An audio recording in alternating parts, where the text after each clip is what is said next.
नमस्ते सभी को। इस नई विस्तृत चर्चा में आपका स्वागत है।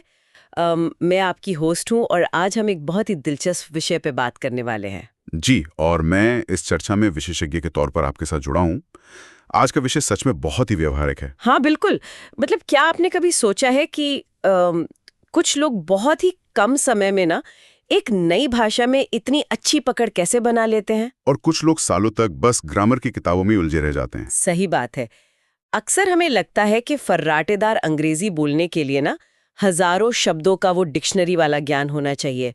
लेकिन क्या हो अगर ये समस्या भाषा की हुई ना? मेरा मतलब है, क्या हो अगर ये हमारे मनोवैज्ञानिक फ्रेमवर्क की दिक्कत हो? देखिए, ये बहुत ही गहरा सवाल है, क्योंकि भाषा सीखना सिर्फ कुछ ध्वनियों को रटना नहीं होता है। सिर्फ रोजाना 30 खास शब्दों को ना उनके सही क्रम और मानसिकता के साथ सीख लिया जाए तो महज 10 दिनों में अंग्रेजी का स्तर एक बिल्कुल नए मुकाम पर पहुंच सकता है। बिल्कुल। और आगे बढ़ने से पहले मैं बता दूं कि आज हम जिस बेहतरीन स्रोत सामग्री का इस्तेमाल कर रहे हैं ना, वो इंग्लिश गुरुजी नामक चैनल से ली गई है। जी हाँ, इंग्लिश गुरुजी, उनका कंटेंट भाषा सीखने के लिए बहुत ही शानदार होता है। हाँ, तो जो लोग हमें सुन रहे हैं ना, अगर आपको ये विश्लेषणात्मक तरीका और आज की ये चर्चा ज्ञानवर्धक लगे तो इंग्लिश गुरुजी चैनल पर जाकर उनके वीडियो को लाइक, शेयर और सब्सक्राइब जरूर करें, ताकि ऐसे ही और भी कॉन्सेप्ट सामने आते रहे। बिल्कुल, उन्हें सपोर्ट करना चाहिए।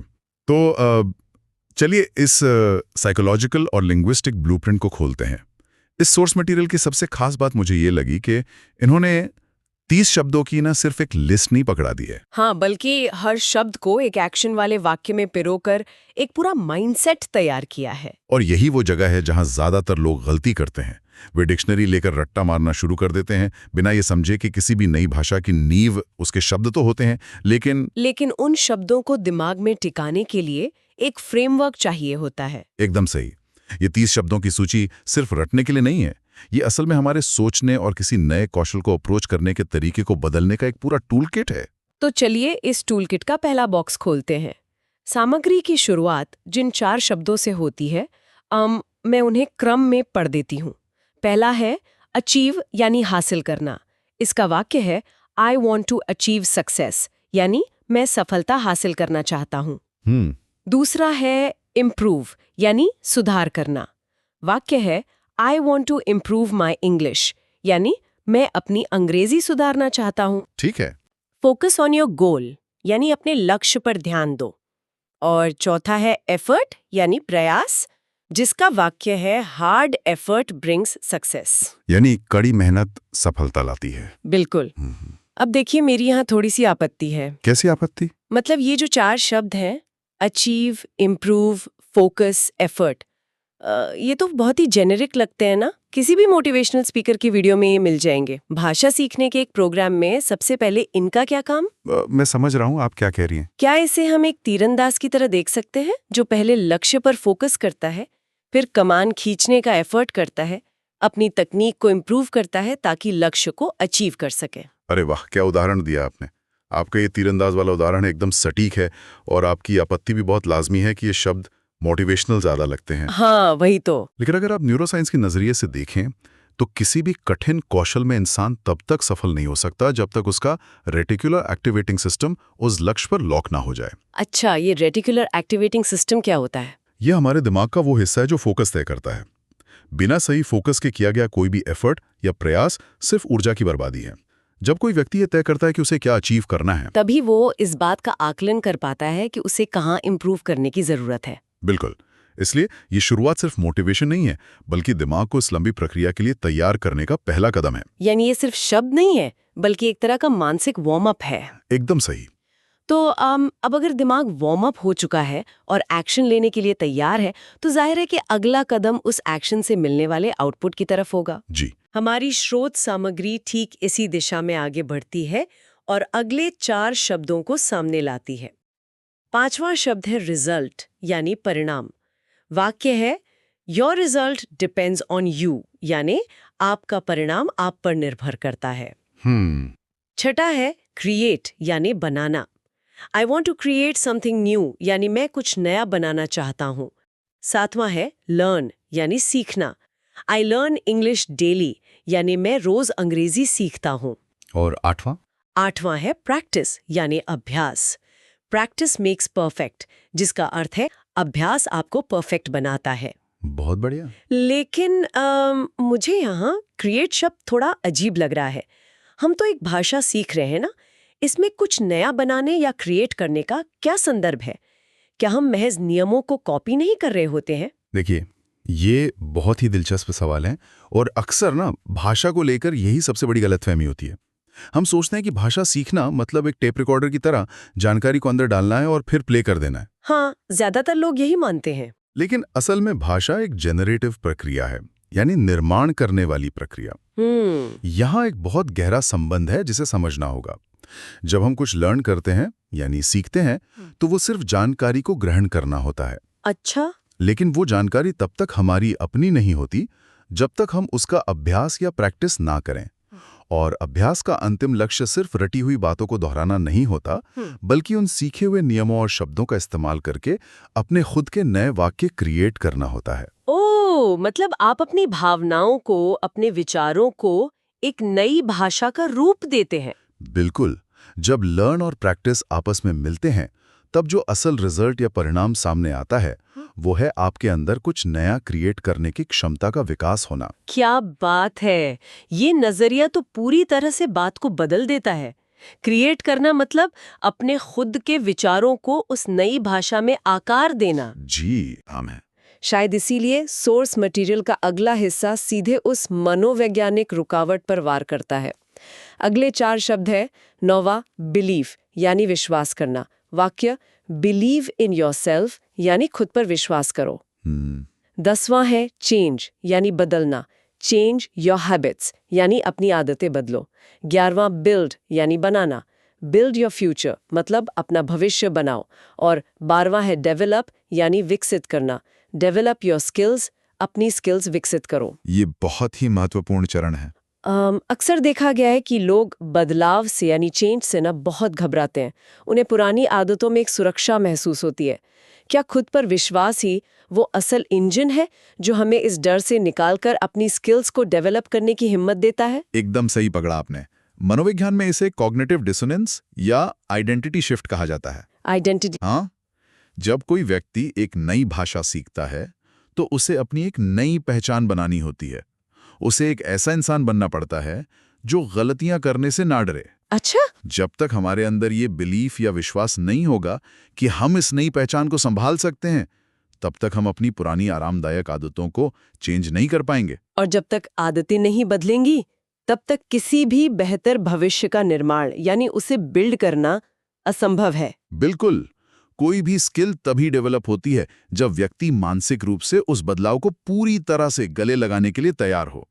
ये पूरी तरह से मानसिक विकास का चरण है। यानी आपको खुद को ये यकीन दिलाना होगा कि आप वो व्यक्ति हैं जो ये कर सकता है। जी। और जब आप मैदान में उतरते हैं, तो जाहिर है कि सब कुछ तुरंत परफेक्ट तो नहीं होता ना।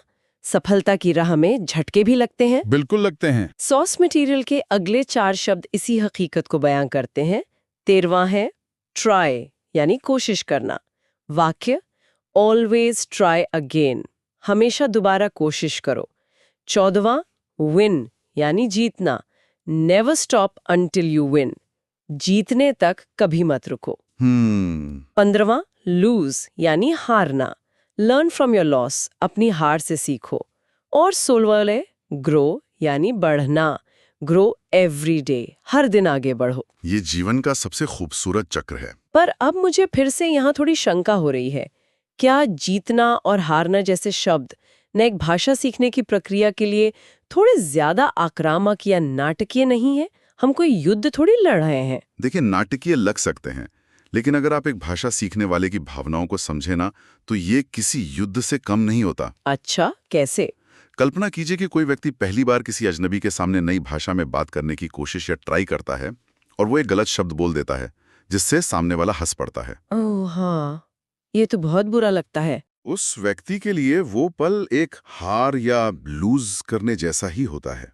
सामाजिक शर्मिंदगी इंसान के लिए बहुत बड़ा डर है, लेकिन ये सूची हमें समझा रही है कि हारना कोई अंत नहीं है, बल्कि वो डेटा कलेक्शन का एक तरीका है। ओह, डेटा कलेक्शन। हाँ, आपको पता चलता है कि कहाँ सुधार करना है, जब हम अपनी झिझक पर काबू पाकर एक सही वाक्य बोलते हैं तो वो एक छोटी सी जीत यानी विन होती है। बिल्कुल। ये छोटी छोटी जीतें और हारें मिलकर ही हमें आगे बढ़ने और ग्रो करने में मदद करती हैं, बशर्ते हम ट्राई करना ना छोड़ें। ये बहुत ही गहरा और सुकून देने वाला नजरिया है कि आपकी हर गलती असल में हार नहीं बल्कि आगे बढ़ने की एक सीढ़ी है। जी। लेकिन इतनी अच्छी थ्योरी होने के बावजूद सबसे बड़ी चुनौती तो जमीनी स्तर पर काम शुरू करने की होती है ना? बिल्कुल, शुरुआत करना सबसे मुश्किल है। और स्रोत सामग्री के अगले 4 शक इसी मैनेजमेंट वाले हिस्से पर फोकस करते हैं। 17वां है स्टार्ट यानी शुरू करना। स्टार्ट योर जर्नी नाउ, अपनी यात्रा अभी शुरू करो। 18वां फिनिश यानी खत्म करना। Finish your work on time, अपना काम समय पर खत्म करो। 19वां प्लान यानी योजना बनाना। प्लान योर डे, अपना दिन प्लान करो। और 20वां है डिसाइड यानी निर्णय लेना। डिसाइड योर गोल, अपना लक्ष्य तय करो। बहुत ही शानदार सेट है ये। पर यहाँ एक विरोधाभास नजर आता है। इस सूची में स्टार्ट और फिनिश पहले दिए गए हैं जबकि प्लान और डिसाइड बाद में है। क्या बिना डिसाइड किए कोई चीज स्टार्ट की जा सकती है? अरे, आपका ध्यान बहुत ही पैना है। ये क्रम असल में मानव स्वभाव की एक बहुत बड़ी खामी को दर्शाता है। खामी को? हाँ, अक्सर लोग जोश में आकर कोई भी नई चीज स्टार्ट तो कर देते हैं, लेकिन वो उसे फिनिश नहीं कर पाते। क्यों? क्योंकि उन्होंने शुरुआत में ये डिसाइड नहीं किया था कि उनका अंतिम लक्ष्य क्या है और उस तक पहुंचने का प्लान क्या होगा। अच्छा, मतलब बिना सोचे समझे बस कूद पड़ना। बिल्कुल। भले ही सूची में स्टार्ट और फिनिश पहले हैं, लेकिन असल जिंदगी में ये प्रक्रिया उल्टी चलती है। कोई भी सफल व्यक्ति सबसे पहले अपने लक्ष्य को डिसाइड करता है, फिर उसकी एक रूपरेखा या प्लान बनाता है। और जब ये मानसिक काम पूरा हो जाता है तब वो असली काम को स्टार्ट करता है और अंततः उसे कामयाबी के साथ फिनिश करता है। एकदम सही। ये चारों शब्द किसी भी काम को बिना भटके पूरा करने के मजबूत स्तंभ है। तो मतलब उत्साह में आकर दौड़ना शुरू नहीं करना है, पहले ये तय करना है कि दौड़ना किस दिशा में है। बिल्कुल। और जब दिशा तय हो जाए तब शुरू होती है असली मेहनत। इसी बात को आगे बढ़ाते हुए सोर्स मटेरियल के अगले 4 शब्द हमें भाषा के व्याकरणिक और भौतिक आयाम में ले जाते हैं। वो क्या है? 21वां है वर्क यानी काम करना। वर्क हार्ड डेली, रोज मेहनत करो। 22वां स्टडी यानी पढ़ाई करना। स्टडी रेगुलरली, नियमित पढ़ाई करो। 23वां स्पीक यानी बोलना। स्पीक इंग्लिश डेली, रोज अंग्रेजी बोलो। और 24वां है लिसन यानी सुनना। लिसन केयरफुली, ध्यान से सुनो। ये चारों तो भाषा के पिलर्स हैं। कि सिक्के के 2 पहलू नहीं है? मतलब क्या हम ऐसा कह सकते हैं कि जो हम सुनते हैं वही अंत में हमारी जबान से निकलता है? बिल्कुल कह सकते हैं। इसे भाषा विज्ञान में ना इनपुट और आउटपुट हाइपोथेसिस कहा जाता है। अच्छा। लिसन या सुनना आपका इनपुट है। आप जो व्याकरण, जो उच्चारण, जो वाक्य संरचना सुनते हैं, आपका दिमाग उसे स्टोर करता है। एक अच्छी तरह से सुनने वाला व्यक्ति ही एक अच्छा वक्ता या स्पीकर बन सकता है। तो मतलब जो स्टडी और वर्क है वो क्या करते हैं? देखिए, ये इनपुट अपने आप चमत्कार तो नहीं करता ना। इसे मजबूत बनाने के लिए आपको स्टडी यानी नियमित पढ़ाई करनी पड़ती है ताकि आप नियमों को समझ सकें, और वर्क यानी रोज की मेहनत करनी पड़ती है ताकि वो ज्ञान एक आदत बन जाए। ओह, यानी सुनना और बोलना कोई अलग-अलग काम नहीं है, बल्कि ये एक निरंतर चलने वाला लूप है जो मेहनत और पढ़ाई से ही गति पकड़ता है। एकदम सही पकड़े हैं। क्या बात है! इनपुट और आउटपुट का ये लूप बहुत ही तार्किक है और ज्ञान को पक्का करने का ये लूप ना अगले 4 शब्दों में भी साफ दिखाई देता है। चलिए वो भी देख लेते हैं। 25वां है रीड यानी पढ़ना। रीड बुक्स डेली, रोज किताबें पढ़ो। 26वां राइट यानी लिखना। राइट समथिंग डेली, रोज कुछ लिखो। 27वां अंडरस्टैंड यानी समझना। अंडरस्टैंड द कॉन्सेप्ट, कॉन्सेप्ट को समझो। और 28वां रिमेंबर यानी याद रखना। रिमेंबर दिस वर्ड, इस शब्द को याद रखो। ये समझने की प्रक्रिया का हिस्सा है। ओहो, मुझे लगता है कि जैसे सुनना और बोलना एक लूप था, वैसे ही पढ़ना और लिखना भी एक लूप है। लेकिन ये जो याद रखने या रिमेंबर का कॉन्सेप्ट है, क्या ये सिर्फ रटने से अलग है? बहुत अलग है। संज्ञानात्मक मनोविज्ञान में एक सिद्धांत है जिसे जेनरेशन इफेक्ट कहते हैं। Generation effect? हाँ, जब आप कोई चीज सिर्फ पढ़ते हैं ना, तो दिमाग उसे सतही तौर पर लेता है। लेकिन जब आप उसे अपने हाथों से लिखते हैं या राइट करते हैं, तो दिमाग को उस जानकारी को प्रोसेस करना पड़ता है, उसके पीछे के तर्क को अंडरस्टैंड करना पड़ता है। अच्छा, मतलब आप उस कॉन्सेप्ट की गहराई में जाते हैं। बिल्कुल। और जब कोई बात एक बार तर्क के साथ समझ में आ जाती है, तो उसे रटने की जरूरत नहीं पड़ती।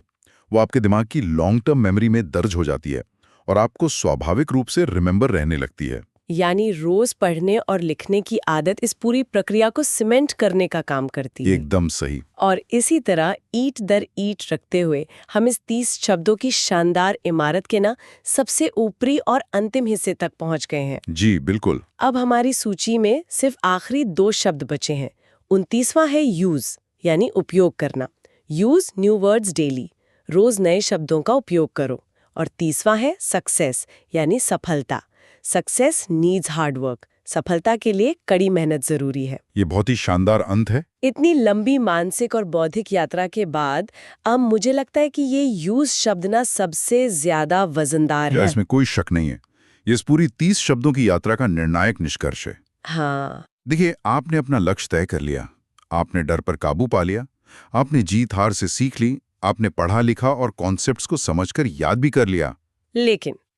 लेकिन अगर आपने उस पूरे ज्ञान को एक बक्से में बंद करके रख दिया, तो वो किस काम का? बिल्कुल। जब तक आप सीखी हुई चीजों का अपनी रोजमर्रा की जिंदगी में उपयोग या यूज नहीं करेंगे, तब तक वे महज कुछ जानकारी बनकर रह जाएंगे। ज्ञान को व्यवहार में लाना ही अंततः सक्सेस या सफलता की कुंजी है। सही बात है। ये पूरी यात्रा एक शानदार मानसिकता के निर्माण से शुरू होती है और सीखी हुई चीजों के व्यवहारिक उपयोग के माध्यम से सफलता पर जाकर पूरी होती है। ये सच में एक पूरा मास्टर क्लास था। कैसे महज 30 शब्द एक इंसान की पूरी कार्यप्रणाली और सोचने के तरीके को बदल सकते हैं। बिल्कुल। लेकिन रुकिए, हमने इन 30 शब्दों का बहुत गहराई से विश्लेषण तो कर लिया, पर क्या ये कॉन्सेप्ट्स हमारे दिमाग में बैठे भी हैं? ये तो चेक करना पड़ेगा। हाँ, तो अब समय आ गया है कि मैं अपने इस दोस्ताना होस्ट के अंदाज से बाहर आऊं और एक सख्त लेकिन मजेदार एग्जामिनर की भूमिका निभाऊं। अब हम लेंगे एक छोटा सा क्विज। मैं बिल्कुल दिए गए डेटा के अनुसार 5 सवाल पूछूंगी। जो लोग हमें सुन रहे हैं ना, उनके लिए ये एक रियलिटी चेक है। अरे वाह, ये बहुत ही शानदार विचार है। मैं सभी सुनने वालों से कहूंगा कि जैसे ही सवाल सामने आए, मेरे कुछ कहने से पहले अपने दिमाग में सही जवाब को लॉक कर लें। तो चलिए देखते हैं कि आज का ये डीप डाइव कितना असरदार रहा। एग्जामिनर का पहला सवाल ये रहा। सवाल नंबर 1, डेवलप का मतलब क्या होता है? विकल्प ए बनाना, विकल्प बी विकसित करना, या फिर विकल्प सी सीखना। सोचिए उस हिस्से के बारे में जहां हमने बदलाव से डरने और खुद पर विश्वास करने की बात की थी। जब आप अपनी स्किल्स पर काम करते हैं तो आप उन्हें क्या करते हैं? बिल्कुल, और इसका सही जवाब है विकल्प बी विकसित करना। एकदम सही। अब आते हैं सवाल नंबर 2 पर। एफर्ट का मतलब क्या होता है? विकल्प ए परिणाम, विकल्प बी प्रयास, या विकल्प सी ध्यान। याद कीजिए वो तीरंदाज का उदाहरण। लक्ष्य पर लॉक करने के बाद कमान को खींचने के लिए किस चीज की जरूरत पड़ती है? सही पकड़े हैं, जवाब है विकल्प बी प्रयास। बहुत बढ़िया। तीसरा सवाल हमारी बिल्कुल शुरुआत से। अचीव का मतलब क्या होता है?